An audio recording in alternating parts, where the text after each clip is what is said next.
हाँ तो बच्चों, ये है हमारा गामा क्षय, गामा डी के। अब इसमें बेसिकली होता क्या है कि जैसे अल्फा कण है, बीटा कण है, तो गामा क्या है? गामा आपकी है विद्युत चुम्बकीय तरंग, हाईली एनर्जेटिक रेडिएशंस, अत्यधिक ऊर्जावान तरंगे हैं ये। अब इसमें होता क्या है, कैसे एमिट होती है?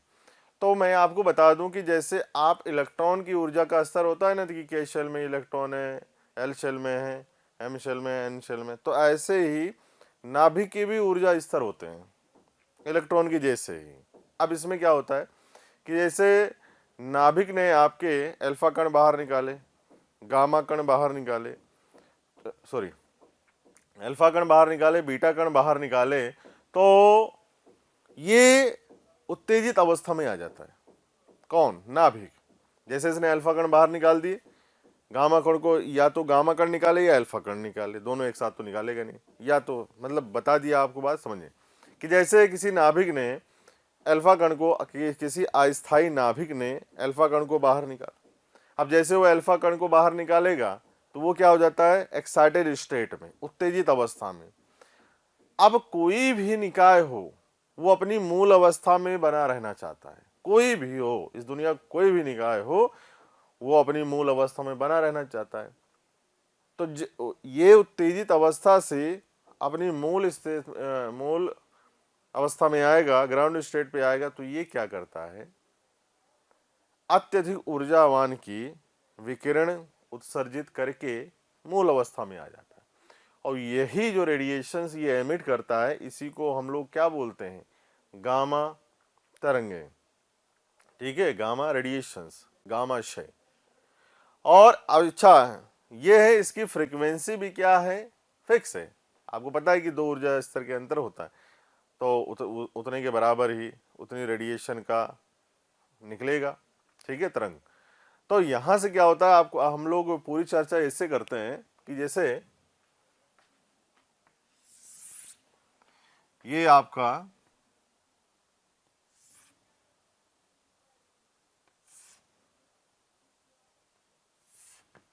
ठीक है, ये क्या है आपके उत्तेजित अवस्था। ये है उत्तेजित अवस्था, और ये आपकी क्या है? मूल अवस्था। मूल अवस्था।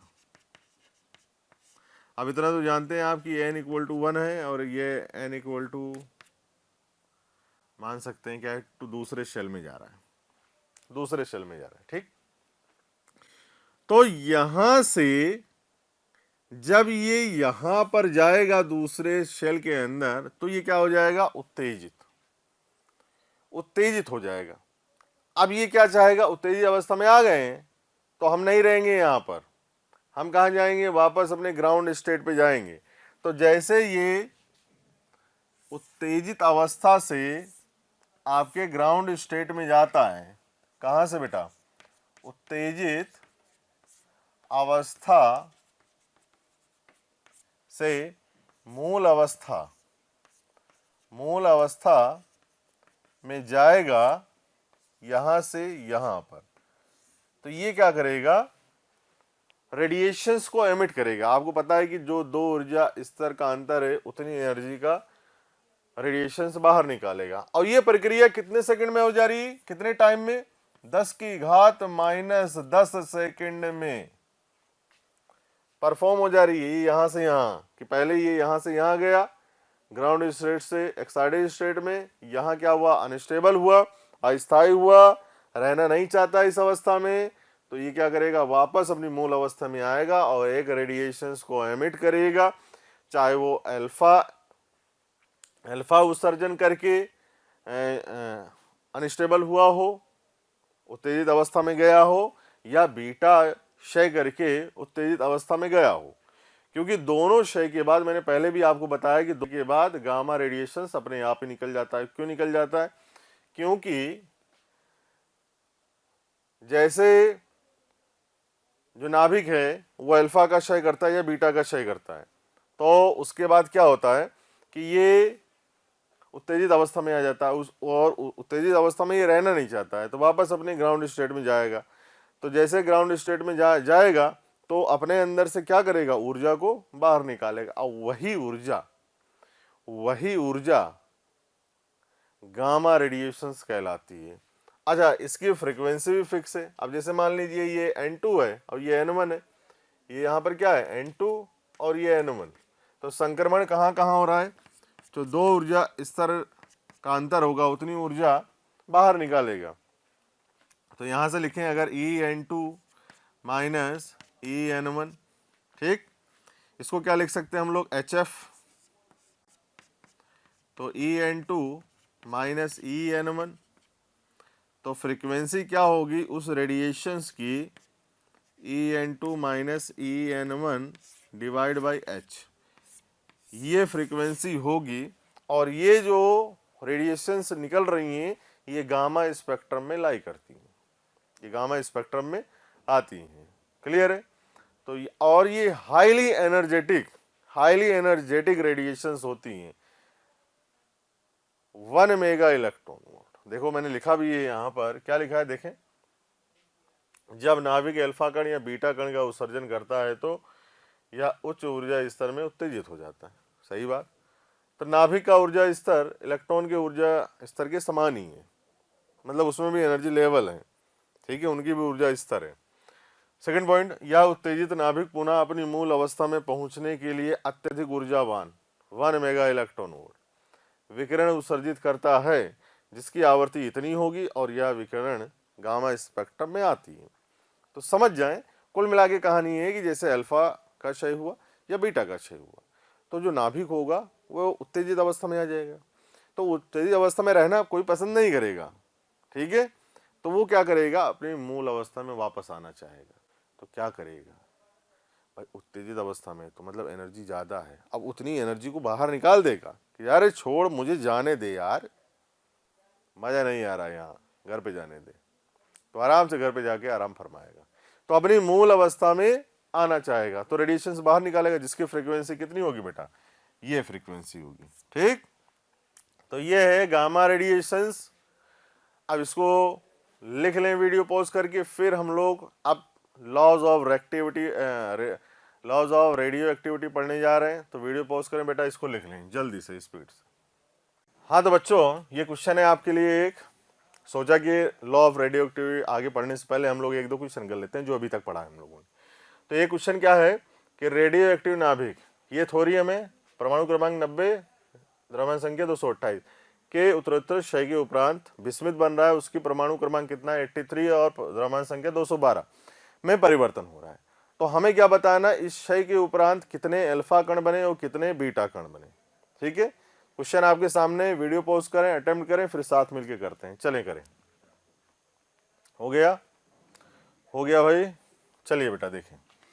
तो यहाँ पर आपको इतना ध्यान देना है कि कहाँ पर कैसे अल्फा बनता है, कैसे बीटा। अगर आपको नहीं पता है तो आप प्रीवियस लेक्चर बेटा रिवाइज करें, अल्फा डी के और बीटा डी के। ठीक, अब देखें अल्फा डी के अंदर तो हमारे द्रव्यमान संख्या क्या होती थी, बदलती थी। द्रव्यमान संख्या में क्या होता था, परिवर्तन होता था। ठीक है, तो यहाँ पर देखते हैं कि भाई द्रव्यमान संख्या में जो परिवर्तन हो रहा है वो कितना हो रहा है, क्योंकि बीटा डीके के अंदर द्रव्यमान संख्या में कोई परिवर्तन नहीं होता था। कहाँ होता था, सिर्फ अल्फा क्षय में। तो द्रव्यमान संख्या में परिवर्तन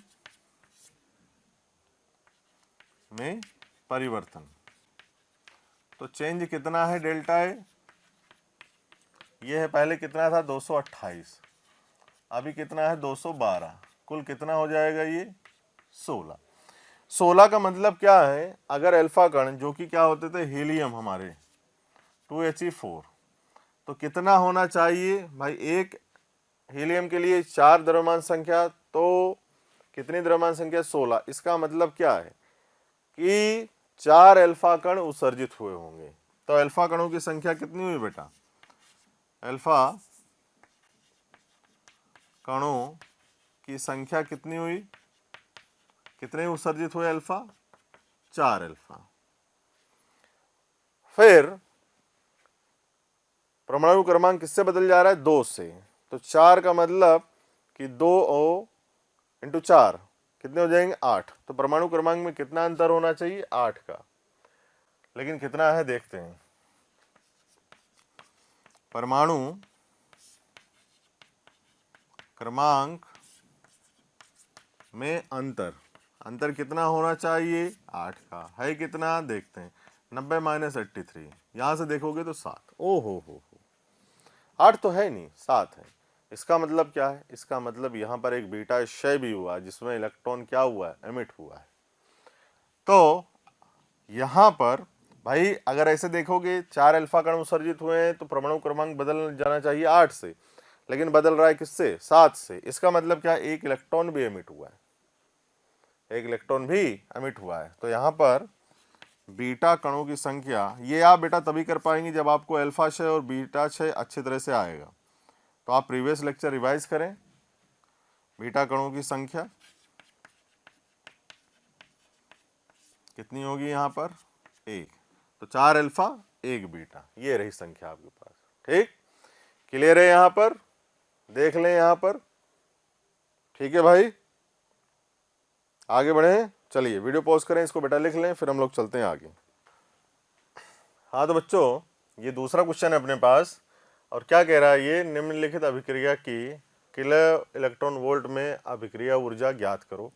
यह माने कि सभी उत्पाद मूल अवस्था में हैं और न्यूट्रॉनों का द्रव्यमान नगण्य माने। ठीक है, ये रिएक्शंस हैं, इनके द्रव्यमान आपको, ये रिएक्शन है और इनके द्रव्यमान आपको दिया हुआ है, कैलकुलेट करना है आपको, और इसका जो आंसर है वो कमेंट बॉक्स में कमेंट करना है आपको। क्लियर है, ये आपका क्या है होमवर्क है। ठीक है, तो इसको करें, आंसर कमेंट बॉक्स में कमेंट करें, फिर वहां बताया जाएगा आपको इसका आंसर। तो चलिए ये हमारा हुआ कंप्लीट क्या, गामा डी के। ठीक है, और ये 2 क्वेश्चन भी हम लोगों ने किए अल्फा बीटा गामा के ऊपर। एक चीज और याद रखें कि जैसे गामा डीके के अंदर आपका कोई अनस्टेबल न्यूक्लियस है, जैसे मान लीजिए अनस्टेबल न्यूक्लियस क्या, जो भी गामा डीके कब होता है, जब अल्फा कण बाहर निकल जाए या बीटा कण बाहर निकल जाए। तो नाभिक क्या है, हायर स्टेट में चला जाता है, एक्साइटेड स्टेट में होता है, वो ग्राउंड स्टेट में आना चाहता है तो एमिट करता है रेडिएशंस को, वही रेडिएशन गामा रेडिएशन कहलाती है। तो उसको हम लोग कैसे लिखते हैं, स्टार लगा के ऐसे, न्यूक्लियर नंबर ए और ये जेड। ठीक है, अब यहां से क्या होगा, इस जगह से क्या होगा कि आपके ये तो अपरिवर्तित रहते हैं न्यूक्लियर नंबर और परमाणु क्रमांक, और इससे निकलती है क्या गामा रेडिएशंस, जिसका परमाणु क्रमांक भी 0 होता है और द्रव्यमान संख्या भी क्या होती है बेटा 0। ठीक है, इसकी डिटेल में चर्चा हम लोग करेंगे जब फिजन और फ्यूजन स्टार्ट होगा तब। क्लियर है, तो अभी के लिए इतना ही याद रखें, ये था, इसको स्टार लगा के हम लोग रिप्रेजेंट करते हैं, एक्साइटेड स्टेट में है ना। तो अब ये क्या हो जाएगा आपके पास, इसका परमाणु क्रमांक और न्यूक्लियर नंबर नहीं बदलेंगे, वो गामा रेडिएशन बाहर निकलेंगे। क्लियर, तो वीडियो पॉज करें, इस क्वेश्चन को भी कमेंट बॉक्स में कमेंट करें। हम लोग स्टार्ट करते हैं law of radio activity. Law of radio activity बेटा लिखें इसको। हाँ तो बच्चों अब हम लोग स्टार्ट करते हैं law of radio activity D के। अभी तक हम लोगों ने पढ़ा अल्फा डी के, बीटा डी के और गामा डी के। ठीक है, अच्छी बात है, बहुत बढ़िया बात है। और याद रखना पिछला जो क्वेश्चन दिया है उसको कमेंट बॉक्स में कमेंट करना है आपको। ठीक है, तो आइए टॉपिक पे चर्चा करते हैं। तो अभी तक आप लोगों ने देखा क्या कि हम लोगों ने अल्फा डी के पढ़ा, बीटा डी के पढ़ा, गामा डी के अभी पढ़ के आए जस्ट। तो इसमें देखा कि भैया हीलियम निकल रहा है, अल्फा कण है जो, बीटा कण निकल रहा है, इलेक्ट्रॉन निकल रहा है, पॉजिट्रॉन निकल रहा है, फिर कुछ दोनों के बाद में रेडिएशंस निकल जा रही है। ठीक है प्यारे बच्चों, बहुत बहुत शुक्रिया दिल से आप सभी लोगों का, जो आप लोगों का इतना प्यार मिला, आप लोगों के इतने व्यूज़, इतने सारे लाइक्स, इतने सारे कमेंट्स मिले। मैं ये आपको बताना चाहता हूँ कि जो डिस्क्रिप्शन में लिंक दिया है, प्लीज़ वहाँ जा कर के अपना एनरोलमेंट ज़रूर सुनिश्चित करें। और प्यारे बच्चों, इसके अलावा यदि आप डाउट्स का बेनिफिट उठाना चाहते हैं, आप स्टडी मटेरियल का बेनिफिट उठाना चाहते हैं, तो मोशन के प्रीमियम कोर्स को ज्वाइन करें। ये कहीं ना कहीं आपके लिए बहुत बेनिफिशियल होने वाला है। अब आते हैं कि रेडियो एक्टिव क्षय के नियम पे। भाई इसके कुछ नियम है कि कौन सा नाभिक कब डीके करेगा, कब अल्फा को बाहर निकालेगा, कब बीटा को बाहर निकालेगा। कि जैसे मान लो कि आपको एक न्यूक्लियस दिया, बताओ कब डीके करेगा, कल अल्फा को बाहर निकालेगा, कब बीटा को एमिट करेगा, उत्सर्जित करेगा। क्लियर है? तो इसके भी कुछ नियम हैं। अब वो नियम क्या है, और नियम ऐसा है, ना तो आपको बेटा कुछ लिखना है, अभी कुछ नहीं करना, सिर्फ बातों पे ध्यान देना है, ठीक। तो पहली क्या बात है, कट करना है, इसको भी कट करना है। हाँ तो बच्चों अब हम लोग स्टार्ट कर रहे हैं। रिकॉर्डिंग बनाने वाले भैया जो भी हों, देवेश सर हों, कोई भी भैया, ये 2 बार कट कर देना, अब कंटिन्यू करना है, ठीक है। चल, ये law of radioactive decay, अभी तो बच्चों हम लोग पढ़ के आ रहे हैं कि अल्फा डीके क्या होता है, बीटा डीके क्या होता है, और दोनों के बाद रेडिएशंस, गामा रेडिएशंस बाहर निकल जाते हैं, ठीक है। आपको नहीं देखा हो तो प्रीवियस लेक्चर रिवाइज कर लें, ठीक है। और काफ़ी इन डीको के बारे में हम लोगों ने क्षय के बारे में स्टडी भी की, ठीक। तो अब आता है कि भाई रेडियो एक्टिव क्षय के कुछ नियम भी हैं, बिल्कुल हैं, इन्हीं की हम लोग चर्चा करने जा रहे हैं। कि जैसे कोई अनस्टेबल नाभिक, अस्थायी नाभिक स्टेबिलिटी पाने के लिए अल्फा को बाहर निकाला उसने, बीटा को बाहर निकाला। तो कुछ नियम है कि आप कोई न्यूक्लियस लेंगे, कोई अनस्टेबल अस्थायी नाभिक लेंगे, वो फटाक से डीके कर जाएगा। एक्चुअली में क्या है, ये एक रैंडम प्रोसेस है, यादृच्छिक प्रक्रिया है। मतलब अब अल्फा कब निकलेगा, बीटा कब निकलेगा, कौन सा अनस्टेबल न्यूक्लियाई कब डीके कर जाएगा, या बिल्कुल भी नहीं बता सकते हैं। मतलब जैसे मान लो कि हमने आपको एक कटोरा भर के अनस्टेबल नाभिक दी, ठीक है। अब आप ये बिल्कुल नहीं बता सकते हो कि कौन सा वाला नाभिक कब डीके करेगा। हो सकता है एक नाभिक आप हाथ में लेके तभी क्षय हो जाए, तभी अल्फा बीटा को बाहर निकाल दे, या हो सकता है आपकी कुछ पीढ़ियां बीत जाए, आप भी निकल लें, आपके 4 जनरेशन और निकल ले, है कि नहीं है। और ये भी हो सकता है इसी जीवन में 4 डीके देख जाएं, है ना। तो आप बता ही नहीं सकते हो सकता है कि 100 साल लग जाए, हो सकता है 50 साल लग जाए, हो सकता है हजारों साल लग जाए डीके होने में। भाई कोई न्यूक्लियस नहीं कर रहा है तो हजारों साल लग सकते हैं इसमें। तो आप बिल्कुल भी नहीं बता सकते हैं कि कैसे, कौन सा नाभिक, कौन सा अस्थायी नाभिक कब डीके करेगा, बिल्कुल भी आप नहीं बता सकते हैं, ठीक है। और यह भी आप अनुमान नहीं लगा सकते हैं कि जो जैसे यहाँ पे लिखा हुआ है कि कौन सा डीके कब होगा, यह भी अनुमान लगाना असंभव है। अब पहला क्या लाइन दी हुई है, रेडियो एक्टिव क्षय एक यादृच्छिक प्रक्रिया है, बिल्कुल है, रैंडम प्रोसेस है, क्लियर है। दूसरा पॉइंट क्या है, एक विशेष नाभिक t=0 से t=अनंत तक में किसी भी समय क्या कर सकता है, क्षय कर सकता है। आप बिल्कुल नहीं बता सकते कि आज ही करेगा, या हाथ में लेते ही हो सकता हो जाए, या 2 घंटे बाद करेगा, या 10 साल बाद करेगा, या 100 साल बाद करेगा, आप बिल्कुल नहीं बता सकते, कभी भी कर सकता है। और एक रैंडम प्रोसेस है। एक्चुअली में एक कटोरा अगर आपको अस्थायी नाभिक दे दिया ना, तो हो सकता है उसमें से कोई भी हो सकता है। और पूरा ये एक नहीं है कि इस कटोरे के अंदर एक ही अस्थायी नाभिक हो, एक पूरा का पूरा ग्रुप ऑफ न्यूक्लियाई अनस्टेबल, ठीक है। दूसरा क्या बताया, यह अनुमान लगाना असंभव है कि किसी विशेष नाभिक का क्षय विघटन कब होगा, है ना, यह बता ही नहीं सकते। फिर इसी पे बेस्ड रदरफोर्ड सर और सोडी सर ने एक नियम दिया। वो नियम क्या दिया, देखें, सांख्यिकी का नियम। मतलब एक जो ग्रुप ऑफ न्यूक्लियाई था ना, जो एक कटोरा भर के आपको अस्थायी नाभिक दिए हुए थे, उन्होंने क्या किया, एक ग्रुप ऑफ न्यूक्लियाई पे स्टडी की। वो किसी पर्टिकुलर एक पर नहीं, एक विशेष नाभिक पर नहीं, एक ग्रुप था, मतलब पूरा का पूरा, ऐसे माने कि पूरा अस्थायी नाभिक कई सारे थे, एक कटोरा भर के, है ना, बड़ा कटोरा, ये नहीं कि एक छोटी सी कटोरी, बड़ा कटोरा।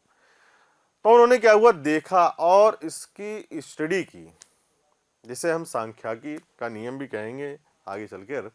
तो इन्होंने क्या किया, इसके डाटा की पूरी स्टडी की। फिर उन्होंने नियम दिया कि भाई कि जितने ग्रुप ऑफ न्यूक्लियाई होंगे, काफ़ी अगर संख्या में न्यूक्लियाई होंगे, तो विघटन की दर और क्षय की दर ज़्यादा होगी। अगर ग्रुप ऑफ न्यूक्लियाई कम होंगे तो विघटन की दर और क्षय की दर क्या होगी, कम होगी। तो इसी पे बेस्ड सांख्यिकी का नियम दिया इन्होंने, भाई सभी डाटा को एनालिसिस कर दिया। जैसे इसको अच्छी तरह समझाया कि अगर एस.सी. वर्मा देखें तो एस.सी. वर्मा साहब ने इसको ऐसे समझाया है कि एक जैसे ट्रैफिक पुलिस वाला है, तो ट्रैफिक पुलिस वाले से पूछा, भाई बताओ किस डायरेक्शन से गाड़ी सबसे ज़्यादा किधर से आती है, कि मतलब इस तरफ सामने से आती है कि पीछे से आएगी कि इस तरफ से कि इस तरफ से। तो उन्होंने बोला कि भाई ऐसे कैसे बता सकते हैं, ऐसे तो हम लोग बता ही नहीं सकते, तो बताएंगे कैसे इसको। तो उनको टाइम दिया गया कि आप 1 महीने तक देखो और आप एक औसत मान बताओ कि किस तरफ से गाड़ियाँ ज़्यादा आ रही हैं। तो उन्होंने एक महीने का टाइम लिया और डिटेल स्टडी की, इसी को हम सांख्यिकी बोलेंगे। एक पूरे डाटा की स्टडी की कि इस तरफ से गाड़ियाँ आ रही है ज़्यादा। तो उन्होंने बताया कि भाई पहले इस तरफ से ज़्यादा गाड़ी आ रही है, फिर इस तरफ से आ रही है, फिर इस तरफ, और सबसे कम इस तरफ से गाड़ी आ रही है। तो इसे सांख्यिकी का नियम पूरा का पूरा एनालिसिस किया उन्होंने, ठीक है। अब मैक्सिमम प्रोबेबिलिटी की किस तरफ से ज़्यादा आने की, इस तरफ से, ठीक। तो ये चीज़, तो रदरफोर्ड और सोडी साहब ने विभिन्न प्रकार के नाभिकों पर प्रयोगात्मक अध्ययन किया। विभिन्न, मैंने बोला ना, एक पूरा कटोरा भर गया स्टेबल नाभिक, अध्ययन किया और सांख्यिकी का नियम दिया, पूरा डेटा के एनालिसिस की, फिर ये नियम प्रतिपादित किया। क्या दिया इन्होंने, जब ज्यादा संख्या में नाभिक होता है, मैंने बताया ना पूरा का पूरा इतना बड़ा कटोरा भर गया अनस्टेबल नाभिक,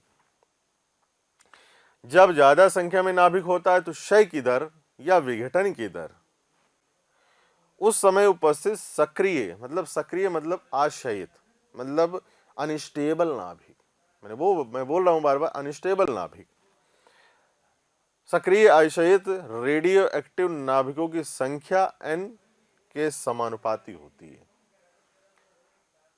मतलब कि क्या नियम दिया इन्होंने कि जितने नंबर ऑफ अनस्टेबल न्यूक्लियाई इस कटोरों में उपस्थित हैं, तो उसी के समानुपाती क्या होगी, विघटन की दर होगी।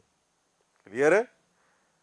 फिर मैं बता दूं एक बार कि जो रेडियो एक्टिव है बेटा, वो क्या है, रैंडम प्रोसेस है। आप बता ही नहीं सकते कि कौन सा नाभिक कब क्षय कर जाएगा, कब अल्फा को बाहर निकाले, कब बीटा को बाहर निकाले, आप बता ही नहीं सकते।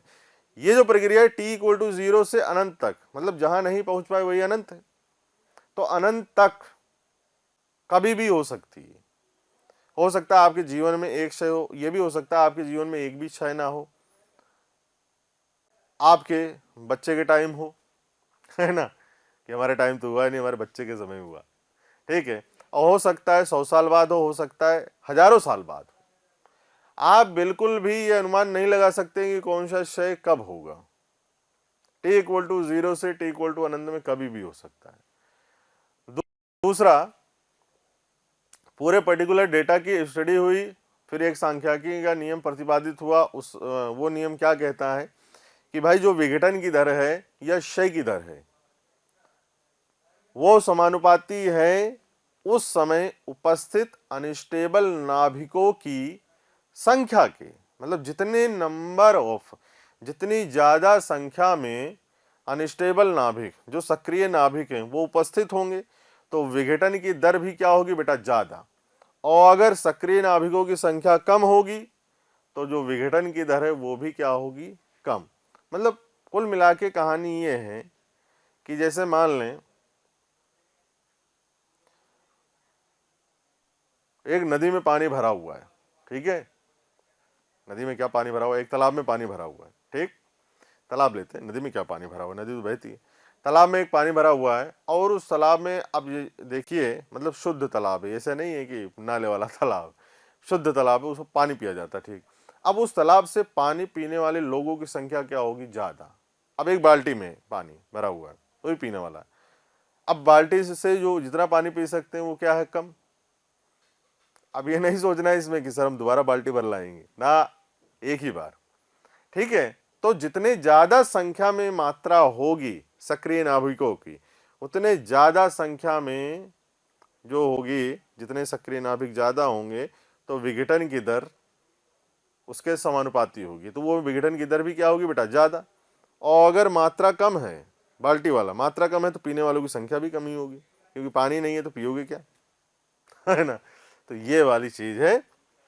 तो विघटन की दर या क्षय की दर उस समय उपस्थित सक्रिय या सक्रिय अक्षयित रेडियो एक्टिव नाभिकों की संख्या n के समानुपाती होती है। क्लियर है, पक्की बात। तो वीडियो पॉज करें, इसको लिखें, फिर हम लोग एक और चर्चा करते हैं, इसका नियम क्या दिया इन्होंने उसकी पूरी की पूरी बात करते हैं।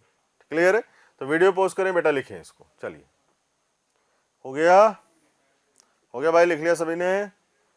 चलिए, अब लो क्या था, ये इस लो की हम बात करते हैं। लो क्या दिया हुआ था, अभी तक आप लोगों ने देखा भाई रैंडम प्रोसेस है, आप बता ही नहीं सकते हैं कि कौन सा डीके कब होगा, कि मतलब अल्फा निकलेगा तो कब निकलेगा। कोई सक्रिय नाभिक हो वो डीके करे, अल्फा बीटा को का क्षय करे, तो आप बता ही नहीं सकते हो। t=0 से अनंत में किसी भी समय क्षय क्या हो सकता है बेटा, आप बिल्कुल प्रिडिक्ट नहीं कर सकते हो कि कब होगा।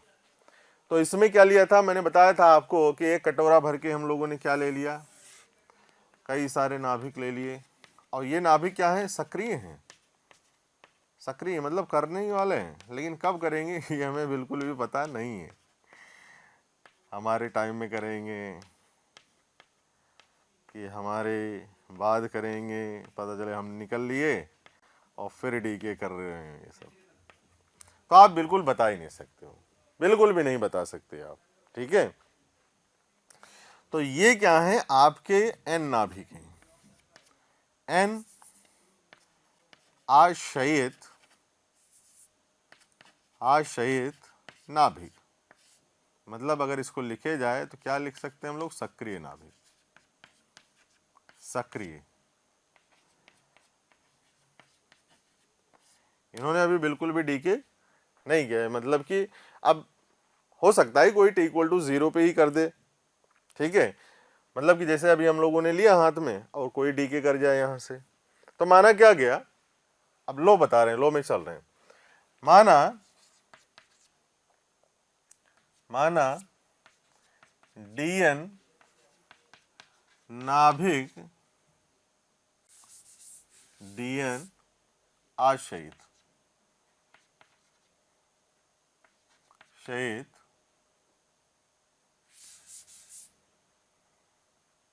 dn सक्रिय लिखते हैं, dn सक्रिय नाभिक का क्षय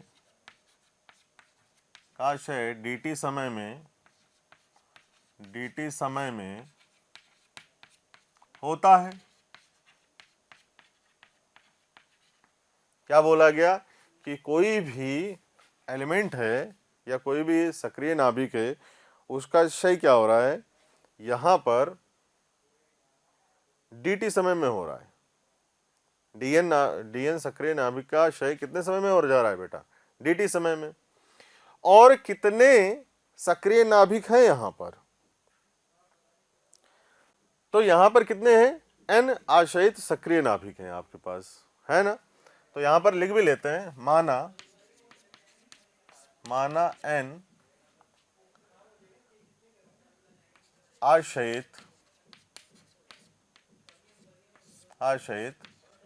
या सक्रिय नाभिक उपस्थित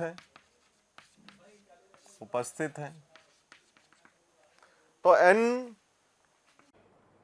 हसरत दिल में दबाने से क्या होगा, सिर्फ एक बार होठ हिलाकर तो देखो, और सिमट आएगा आसमां आगोश में तुम्हारे चाहत की बाहें फैलाकर तो देखो, और निगाहों से निगाहें मिलाकर तो देखो, नए लोगों से रिश्ता बनाकर तो देखो। हालांकि प्यारे बच्चों, अब हम आप नए नहीं हैं, बहुत दिनों से आपका हमारा कांटेक्ट हो चुका है। मेरा आपसे यही कहना है कि प्लीज़ सब्सक्राइब करें, और जो हमारा बेल आइकन है प्यारे बच्चों, उसको हिट करें, क्योंकि कहीं ना कहीं जो रिक्वेस्ट आप लोगों के हमें मिलती हैं कमेंट्स के माध्यम से, उसमें हम ये चाहते हैं कि जो भी आपकी रिक्वेस्ट आ रही है उनको अपडेट करें। जो टॉपिक आपके छूट गए हैं वो टॉपिक आपको कहीं ना कहीं जरूर दें, तो वो टॉपिक आपको प्रोवाइड करने के लिए आपको इंफॉर्मेशन कैसे कहीं ना कहीं मिले, तो आपको किसी से पूछने की जरूरत नहीं है, just to subscribe the channel. Okay, subscribe करें और बेल आइकन को हिट करें। Thank you. सक्रिय नाभिक उपस्थित है भैया, और माना dn सक्रिय नाभिक का क्षय dt समय में हो रहा है। तो यहाँ पर अगर लॉ ऑफ स्टैटिक्स से देखें या स्टैटिकल लॉ से देखें जो रदरफोर्ड और सोडी साहब ने दिया था, तो उस लॉ के हिसाब से क्या होना चाहिए कि dN/dt is directly proportional to number of sample present in कटोरा। मतलब नंबर ऑफ सैंपल कितने प्रेजेंट हैं आपके न्यूक्लियस अनस्टेबल, ठीक है। और यहाँ पर एक माइनस चिन्ह भी आएगा, और ये माइनस चिन्ह क्या दर्शाएगा कि देखिए पहले n थे, n नाभिक थे, अब धीरे धीरे क्षय होते जा रहे हैं, तो अक्षयित या सक्रिय नाभिकों की संख्या में क्या आ रहा है, कमी आ रही है। पहले n नाभिक थे, अब क्या हो गए, n से घटकर, भाई n से घट गए ना, तो कुछ हो गए, कुछ कम रह गए।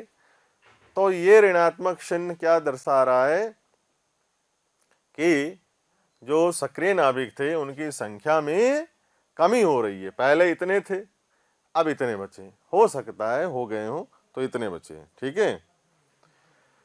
तो यहां पर अब देखें ये हो गया, तो ये क्या है आपके पास लॉ है, लॉ ऑफ रेडियो एक्टिविटी। अब क्या है देखें, तो -dN/dt इक्वल्स टू, अब ये समानुपाती चिन्ह हटाएंगे और बराबर का चिन्ह लगाएंगे, और ये लैम्डा n। लैम्डा क्या है भाई, यहाँ पर लैम्डा क्या है आपका क्षयांक, क्षयांक या क्षय नियतांक या डी के कॉन्स्टेंट, ठीक। तो यहां से हम लोग क्या लिख सकते हैं कि dN/dt equals to minus of lambda n। ये है आपके पास लॉ ऑफ रेडियो एक्टिविटी, ठीक। अब यहां से कुछ इंपॉर्टेंट बात, जैसे ऋणात्मक चिन्ह है, तो ऋणात्मक चिन्ह को उससे दर्शा सकते हैं कि ऋणात्मक चिन्ह क्या है भैया, ऋणात्मक चिन्ह आशयित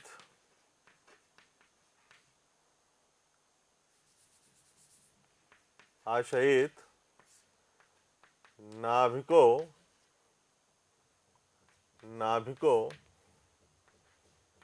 के घटने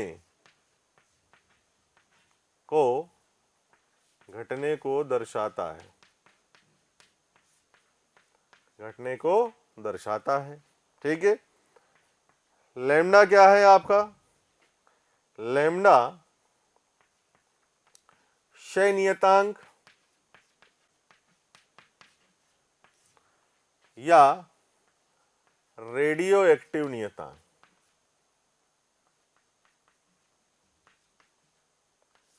रेडियो एक्टिव नियतांक, रेडियो एक्टिव नियतांक, ठीक है। और यहां से दूसरी चीज हम लोग क्या सकते हैं, क्या लिख सकते हैं, लैम्डा तत्वों पर निर्भर करता है। मतलब कि जैसे डिफरेंट एलिमेंट है तो उनके लिए लैम्डा का मान भी क्या होगा बेटा, डिफरेंट, ठीक है। इसका जो क्षय नियतांक है, अगर आपके एलिमेंट डिफरेंट आए तो उनका लैम्डा भी क्या होगा, परिवर्तित होगा, सबका सेम नहीं होगा, है ना। तो लैम्डा तत्वों पर निर्भर करता है,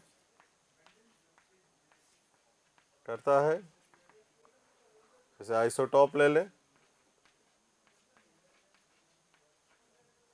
हिंदी में बोलते हैं समस्थानिक,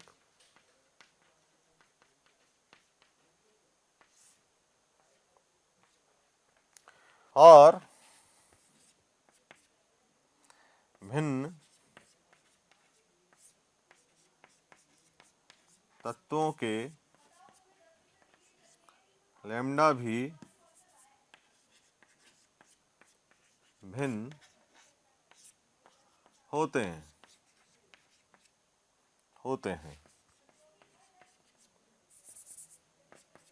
ठीक है। तो ये रहा यहाँ पर law of radio activity.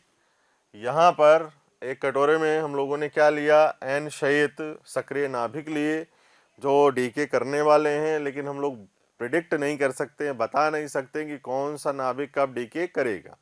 t=0 से लेकर t=अनंत में किसी भी समय हो सकता है।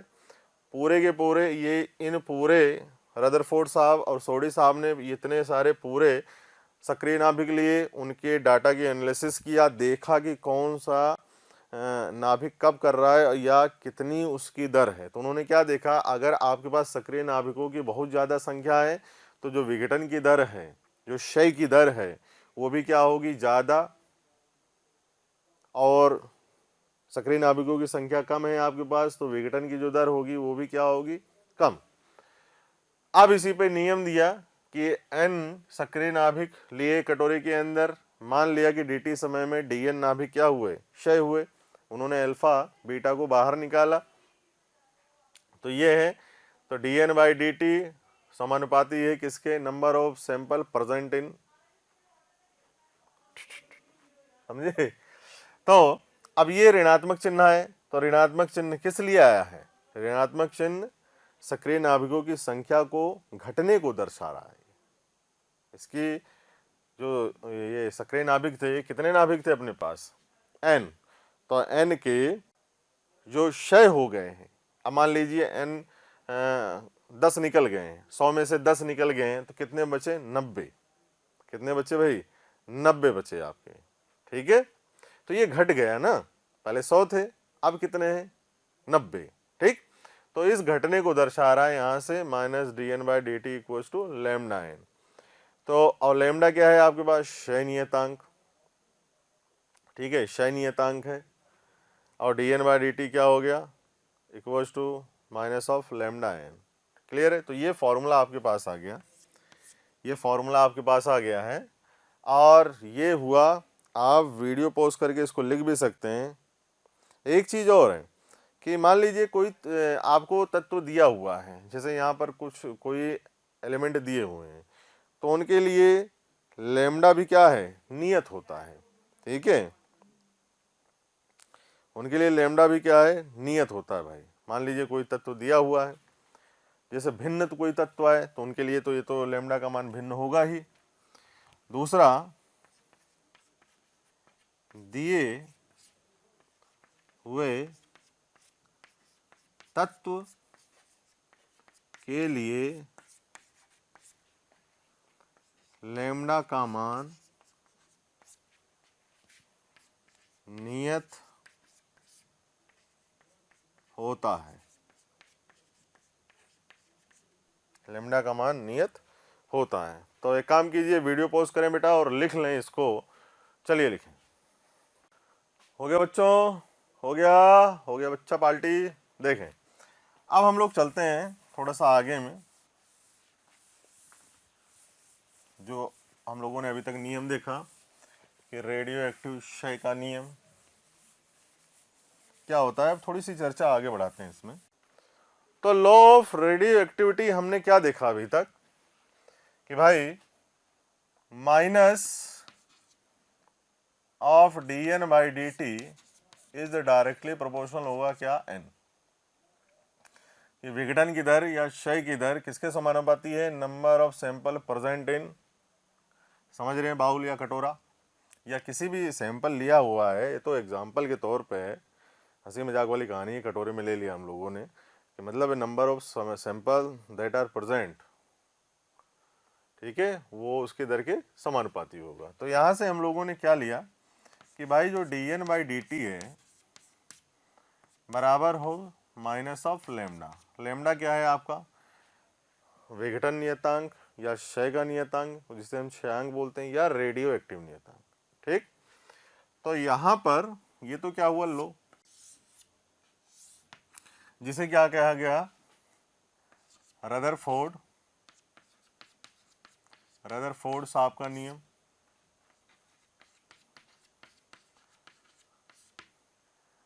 या सॉडी सर का नियम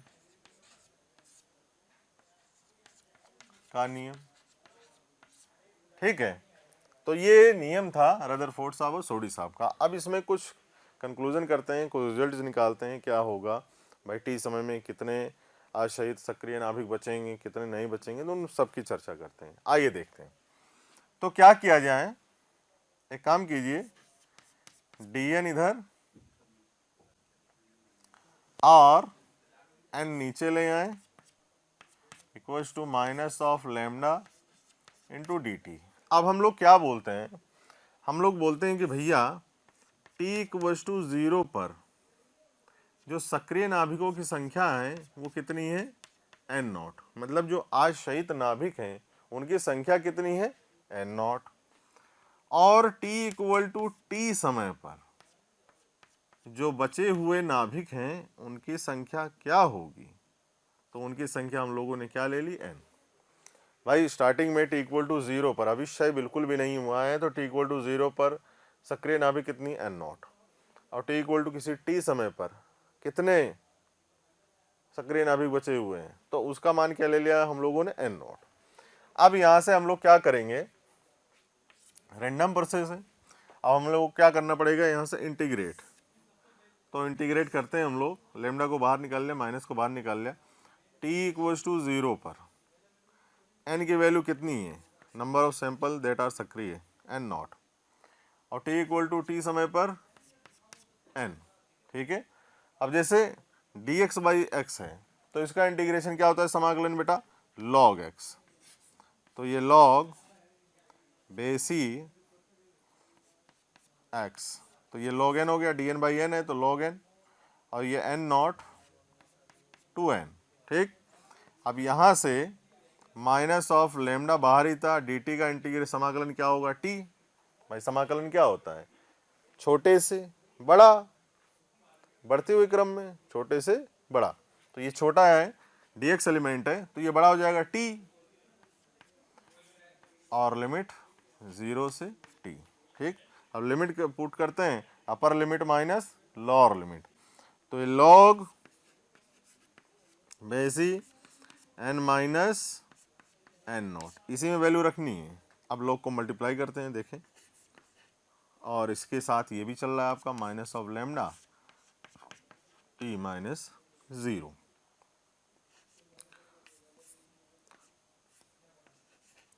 log बेसी n माइनस log बेसी n नॉट, ठीक।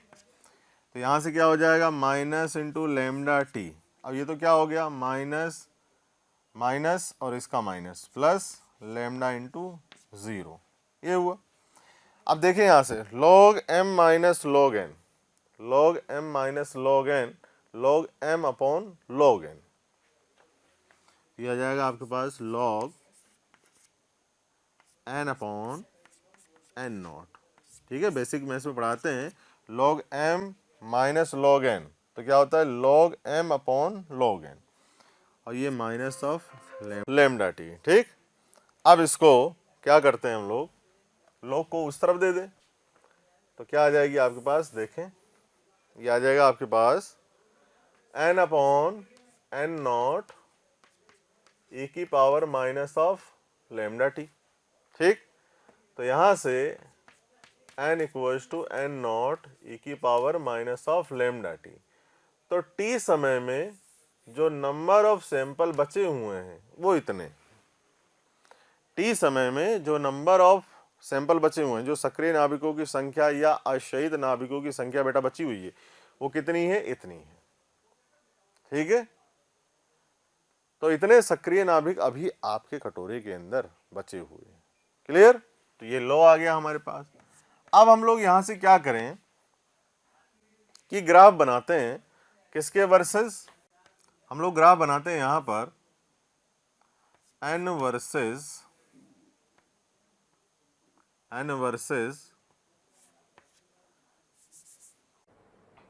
प्यारे बच्चों, आपको वीडियो अगर पसंद आ रहे हैं तो प्लीज़ लाइक करें, शेयर करें, और साथ ही साथ उन ज़रूरतमंद बच्चों को इसके बारे में ज़रूर इन्फॉर्मेशन दें जिनको इसकी कहीं ना कहीं आवश्यकता है। मैं जानता हूं आपका दिल बहुत अच्छा है, आप भी दूसरों के बारे में शायद उतना ही सोचते हैं जितना ये मोशन की टीम सोच रही होगी। तो प्यारे बच्चों, इसलिए इन लेक्चर्स के जो भी लिंक्स हैं वो अपने फ्रेंड्स के साथ ज़रूर शेयर करें। विश्वास कीजिए, जितने ज़्यादा लोग जुड़ेंगे उतना ज़्यादा आप लोगों का प्यार, स्नेह, लाइक और कमेंट्स के माध्यम से हमें प्राप्त होगा, जिससे मोशन की टीम मोटिवेटेड होगी और हम लोग दिन रात बहुत ऊर्जा के साथ प्यारे बच्चों आपके साथ काम करेंगे।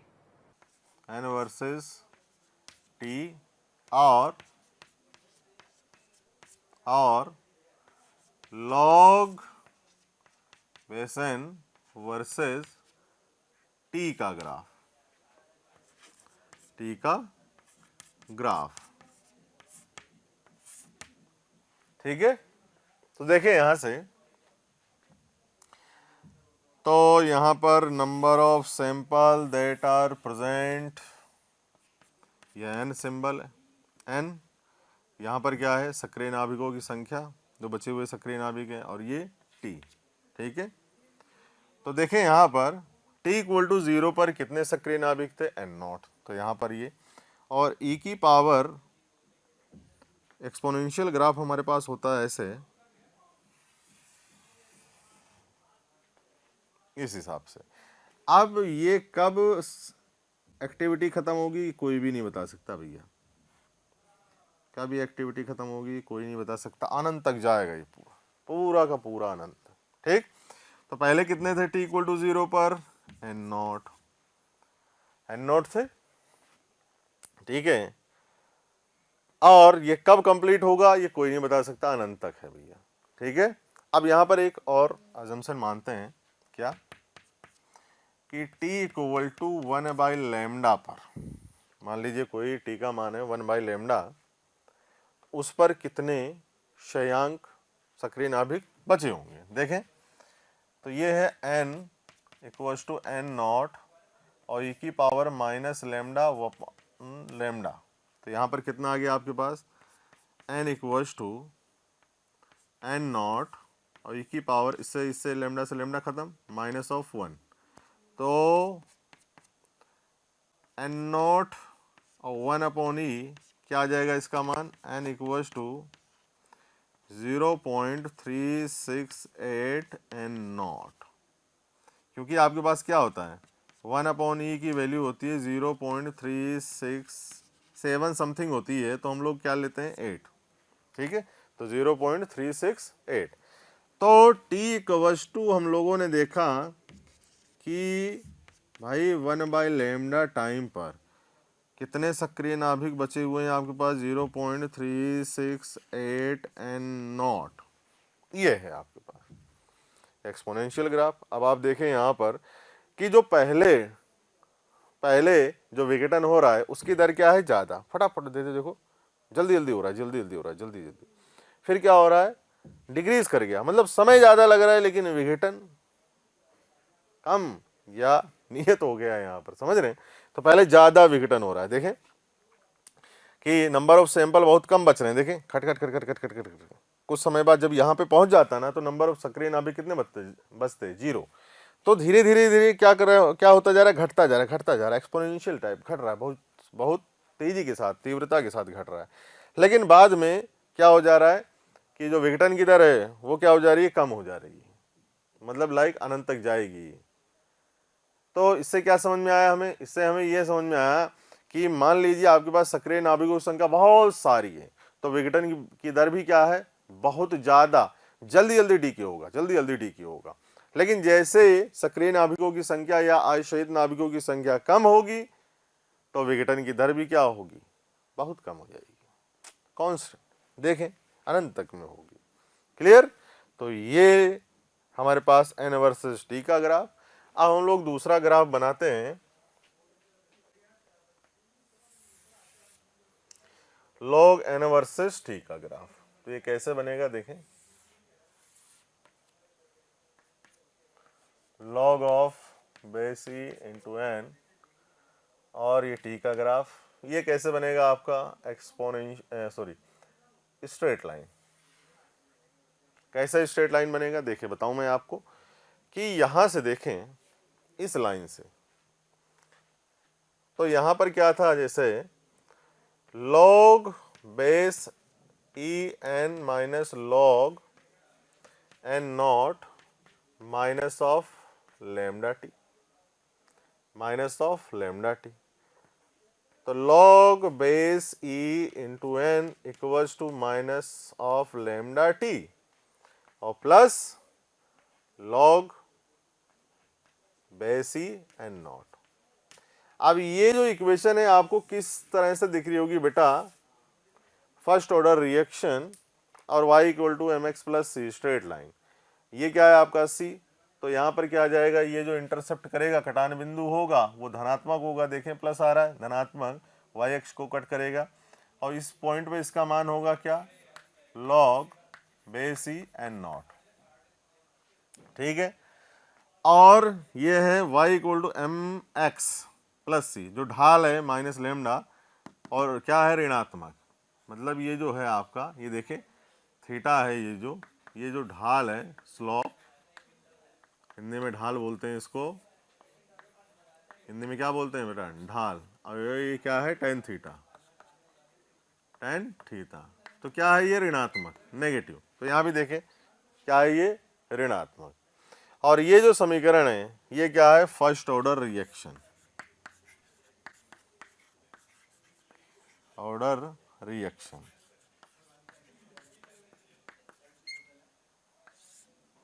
तो देखें कांस्टेंट वैल्यू है, क्लियर है। तो ये आपके पास रहे लो, ये लो आप याद रखें, और ये भी याद रखें कि जो क्षय की दर होती है या विघटन की दर, नाभिकों की संख्या जो सैंपल में ज़्यादा नाभिक होंगे तो उनके विघटन की दर भी क्या होगी, ज़्यादा, मतलब ज़्यादा होंगे तो विघटन की दर ज़्यादा, और अगर कम हुए तो विघटन की दर भी क्या होगी, कम। तो याद रखें, लॉज याद रखें, ग्राफ याद रखें, क्लियर है। तो ये रहा लो आपके पास, वीडियो पॉज करें बेटा, लिखें, फिर हम लोग स्टार्ट करते हैं आगे, चलिए लिखें। हाँ तो बच्चों अब प्रश्न आता है ये, भाई एक प्रश्न हम लोग ले रहे हैं कि, और प्रश्न क्या है वो, कि क्षय नियतांक लैम्डा को परिभाषित करो, ये प्रश्न है और इस प्रश्न का जवाब आपको देना है। क्षय नियतांक लैम्डा को, क्षय नियतांक को परिभाषित कीजिए, ठीक है। तो आइए देखते हैं कैसे इसको हम लोग परिभाषित करते हैं और क्या मीनिंग है इसका, अर्थ समझना मेन बात है, इसको क्लियर है। तो अगर आप करना चाहें तो आप वीडियो पॉज करके इसको अटेम्प्ट कर सकते हैं, ठीक है, और नहीं तो हम लोग करने जा रहे हैं। जैसे देखें सॉल्व कर रहा हूं मैं, जैसे अब t को मैंने माना t इक्वल्स टू 1/λ, तो अब मुझे क्या करना है, इस t की वैल्यू को, जो हमारे पास इक्वेशन है n equals to n naught e की पावर माइनस लैम्डा टी, ये समीकरण अभी हम लोगों ने देखी कि भाई t समय में सक्रिय नाभिकों की संख्या कितनी शेष बची है, ठीक है, और t को क्या मान लिया हमने, 1/λ ये। अब n equals to n naught e की पावर माइनस लेमडा, अब t का मान ये 1/λ यहाँ रख दें आप, तो यह लेमडा से लेमडा कैंसिल आउट, और n की वैल्यू आ जाएगी क्या बेटा, n naught by E, n naught by E, तो ये है। तो t क्या है, सॉरी लेमडा क्या है, कि लेमडा अगर यहाँ पर मैं लिखना चाहूँ तो मैं आपको लिख के बताऊँ कि क्षय नियतांक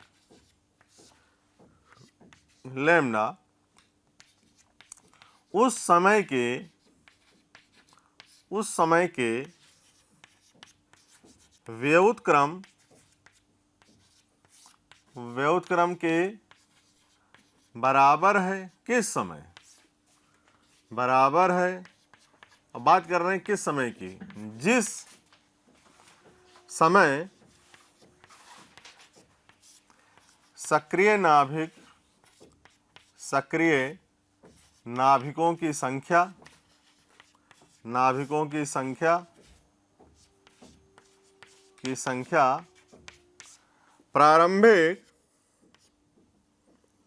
प्रारंभिक संख्या की 1/e रह जाती है। इसका मतलब क्या है, इसका मतलब ये है कि क्षय नियतांक आप टाइम का वो मान है जिस पर सक्रिय नाभिकों की संख्या प्रारंभिक संख्या की क्या रह जाए, 1/e, इसका मतलब क्या है? इसका मतलब ये है कि अगर आप 1/e की वैल्यू लिखेंगे तो 1/e कितना होता है बेटा? 0.368।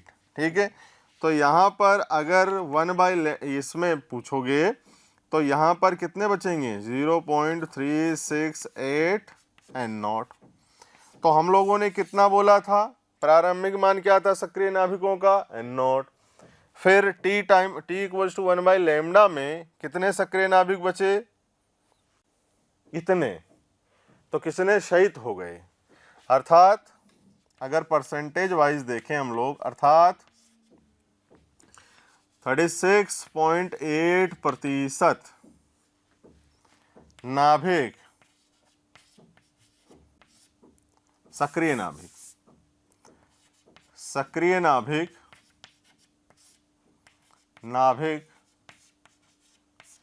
शेष हैं